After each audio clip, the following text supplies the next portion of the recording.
پاکستان ولې په افغانستان کې د طالبانو په واکمنۍ خوښ ده؟ 5 مهم دلیلونه یې همدلته وګورئ او چینل سبسکرایب کړئ. اول دا چې طالبان د مقبوضې پښتونخوا ازادۍ یا ګټلو ته هیڅ لیوال نه دي. طالب مشران د له ملت پاله ګوندونو، خوځښتونو او قومپاله مشرانو سره له وخته ښه روابط نه لري.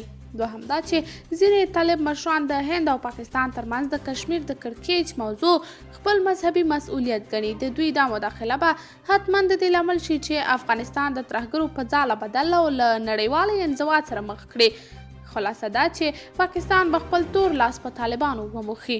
دریم، که نړۍ د طالبانو حکومت په رسمیت ونه پیژني، د طالبانو ټوله تکیه به په چین او پاکستان وي. پاکستان به وتوانیږي چې خپل ټول پیشنهادونه په طالبانو ومني او خپل ټولې ګټې یک طرفه تضمین کړي. پاکستان به وتوانیږي چې منځنۍ اسیا ته په بدخشان، واخان، مفت یا وړیا لار ومومي چې دا لار پاکستان ته د ډاکټر غني په وخت کې بیخي په لوړ قیمت وه. څلورم، طالبان نه غواړي، نه توان لري، نه د اسلام آباد بې اجازې کولی شي چې د هیواد سیندونه بې مهاره اوبه مهار کړي. پنځم، طالبي حکومت کې هغه ټول ارزښتونه ورک دي د کومو ارزښتونو په بنیاد چې یو پیاوړی خپلواک حکومت منځته راځي، لکه بیان ازادي، جمهوریت، ګوندي فعالیتونه له عقدوي زاویې بېل له نړۍ سره په یو اساسي چوکاټ، سیاسي او اقتصادي روابط، عصري تعلیم ته زیاته توجه، په نظام کې روښان فکرانو ته ونډه.